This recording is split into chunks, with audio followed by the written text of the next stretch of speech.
All right, let's jump right in, shall we? Ready for a deep dive into some seriously thought-provoking stuff? Always ready for a good mental workout. Okay, good. Because we're tackling a statement today that's pretty loaded. All right, bring it on. Nobody has the right to live their lives being protected from offense or from insults or from hurt feelings. It is an occupational hazard of living in society. And if you really can't take it, become a hermit. Ooh, that's a spicy one. Right? Like, whoa. So we're going to, break this down, see if there's any truth to it, where it goes too far, what it tells us about, free speech versus just being decent to each other. Yeah, it's a really interesting statement because it cuts to the heart of that tension between wanting to protect free expression while also recognizing that words can have a real impact on people. Totally. Okay, so let's just start with like the basics. Is there any truth to this whole become a hermit idea? I mean, legally, do we have zero right to be protected from things that offend us? Well, legally speaking, in a lot of places, that freedom of speech is given a lot of weight, and it often kind of trumps the right to never be offended. And the reasoning there is that open expression is crucial for a democracy to work, and even just for us to grow as individuals. So it's like freedom to offend is built into the freedom of speech. I get that for progress and all, but it also feels like a pretty slippery slope to just being mean for the sake of it? That's exactly the tension we're talking about. And that's why it's so interesting to kind of dissect this statement, because on one hand, there's a truth to it, like in a big picture legal sense and even philosophically, but then it completely ignores that offensive speech can actually be harmful. Yeah, and to people who are already dealing with a lot, like marginalized folks. Absolutely. It's much more complex than the statement makes it seem. And the way it's phrased, too, suck it up or become a hermit, it's harsh, right? Like just toughen up and ignore your feelings kind of thing. Not exactly empathetic. Yeah, that's definitely a weak point. It's way oversimplified and lumps all offense together. A casual insult's not the same as targeted harassment, which can have real consequences for people. Right. It's like saying a drizzle and a hurricane are the same because they're both rain. Impact's totally different. So how do we balance this need for free speech, even the freedom to offend, with the fact that words do hurt? That's the million-dollar question, and honestly, there are no simple answers. But I think part of it is recognizing that while the statement's kind of clumsy in how it talks about resilience, there is something valuable in that idea. Like, in a diverse society, we need to be able to handle different viewpoints without falling apart. Okay, I see that. Like building up mental muscle so you don't get thrown off by every little disagreement. Yeah, exactly. But how do we do that without just saying any kind of nasty speech is okay? That's where it gets interesting, because it's not about never feeling offended, but getting better at knowing when it's actually harmful versus just something you disagree with, and reacting in a smart way, not just emotionally. So it's less about tough skin and more about being skillful in tough conversations, especially when it's something people get really worked up about. You got it. And that's where something like navigating beliefs, it's a method from Street Epistemology International, that can be super helpful. It gives you a framework for these tricky talks where the goal is understanding, not just winning the argument. Wait, just hearing you say that, navigating beliefs. Mm-hmm. It's like, could that be the tool for free speech? Especially these days when everyone's so divided. Like, it's made for those conversations that could blow up, right? This is a really interesting observation. You're right. It's all about capturing the framing and context of free speech, creating space for genuine dialogue. And yeah, maybe even shifts in understanding. Because it's based on respectful curiosity, truly listening, and trying to grasp the why behind people's beliefs, even if we find them offensive. It's hopeful. But honestly, I don't fully get how navigating beliefs works in practice. Well, maybe we can dive into that a bit more. It's all about asking open-ended questions, really listening to understand where the other person's coming from, and reflecting back what you've heard to make sure you're on the same page. Creating a space where both people feel heard and respected, even when they disagree. Okay, so instead of instantly debating, trying to prove I'm right, it's like I'm trying to build a bridge. Precisely. And that's key when you're dealing with stuff that people hold dear. It lets you get past the surface arguments and down to the values, experiences, whatever shaped those beliefs. This makes me think about what the material said about power dynamics, like how offensive stuff doesn't land the same for everyone. Does navigating beliefs take that into account? Absolutely. A core principle is recognizing those power differences.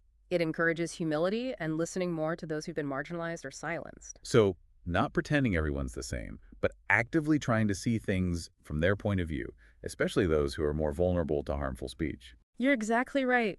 It encourages us to be mindful of how our words land and be willing to change how we talk so we don't accidentally cause harm. I'm starting to see how powerful this could be for bridging gaps, creating a culture that's more inclusive and respectful in how we talk to each other.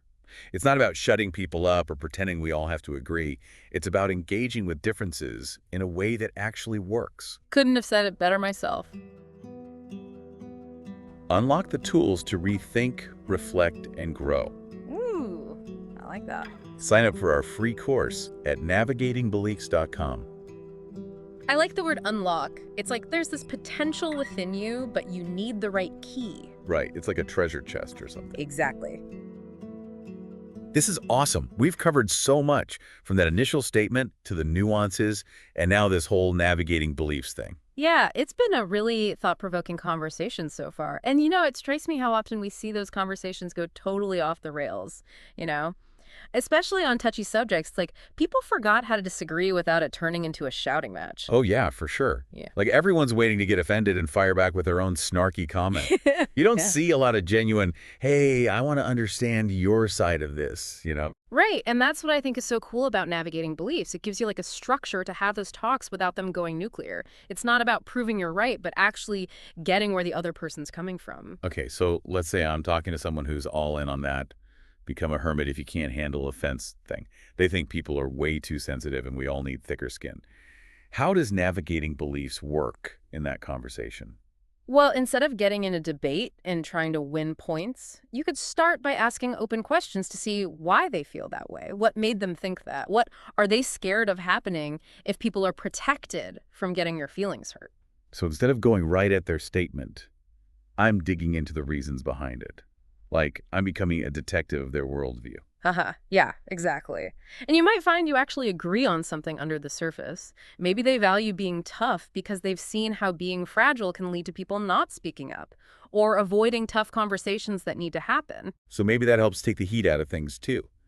If I'm actually curious about their perspective, they might not feel like I'm attacking them. That's the idea. You're building that space for respectful talk where both sides can feel heard.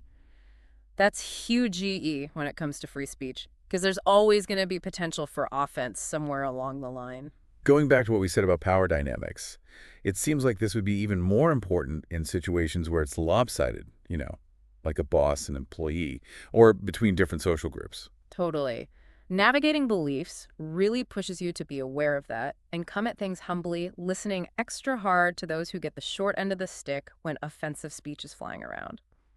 It's not saying everyone experiences offense equally. It's actively trying to get those different experiences, especially from folks who are more vulnerable. So, like a balancing act. You're holding on to the good stuff about free speech, letting everyone say their piece, but also not pretending that everyone's on a level playing field going into it. Exactly. That awareness is so key to making things more fair and inclusive, so everyone feels safe to talk without getting shut down or dismissed. This is really making me think. It's not just about avoiding offense. It's about getting good at handling it when it does happen, even when it challenges our own views. You nailed it. Makes me wonder, does navigating beliefs have anything for those moments when I do get triggered or offended by what someone's saying? Like, are there specific techniques for that? Absolutely.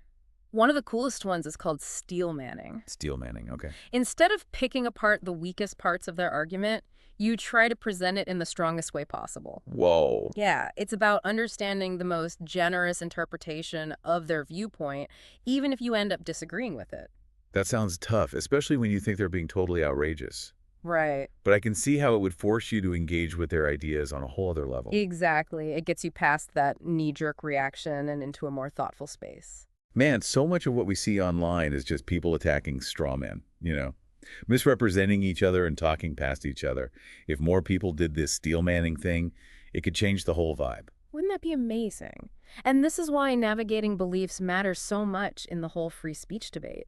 It's a way forward, a way to engage with ideas, even the tough ones, without resorting to personal attacks or shutting down. Makes me think of that reworded quote from the material. Living in a free society means encountering ideas, words, and actions that might offend or upset us. While we cannot demand a right to be free from all offense, We can work towards fostering a culture where people are encouraged to express themselves thoughtfully and respectfully. It's like bringing that to life. Exactly. That offense is just part of living with different people, but also pushes us to be better at communicating thoughtfully and respectfully. And I think navigating beliefs gives us the tools to actually do that. So we're taking this big idea of free speech and giving people actual strategies to handle it, not just making it about division, but understanding. Exactly. That's why I get so excited about this. It's not just theory, it's skills we can learn to have these tough conversations better, with more grace and empathy. Man, my mind is blown. We went from that first quote to all these nuances, Yeah. and now this whole navigating beliefs thing. Ooh, What a ride. it really has been, hasn't it? From that strong statement to a more, well, realistic one, and now this whole way of talking about things, navigating beliefs that could actually help us, get along better, even when it's tough. It's wild. And it feels so relevant right now.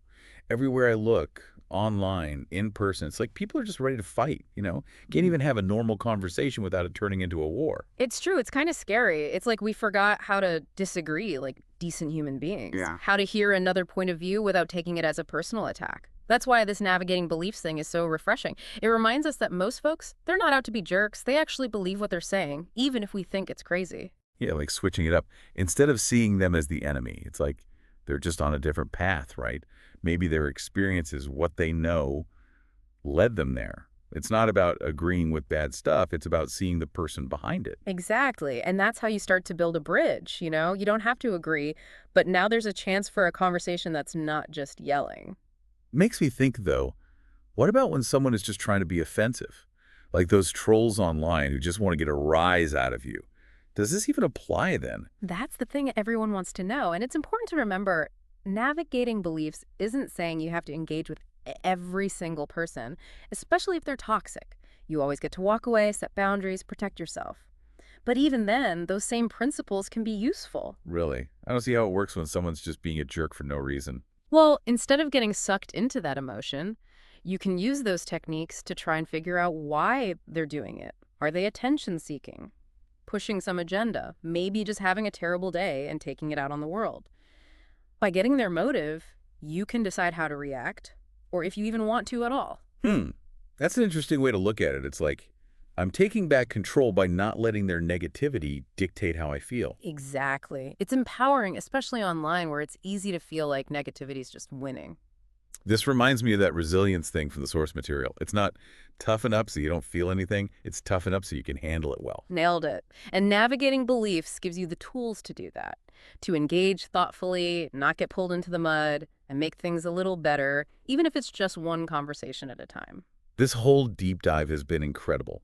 We started with that quote, dug into all the complications, and now this whole new way of approaching things. My brain is full. Me too.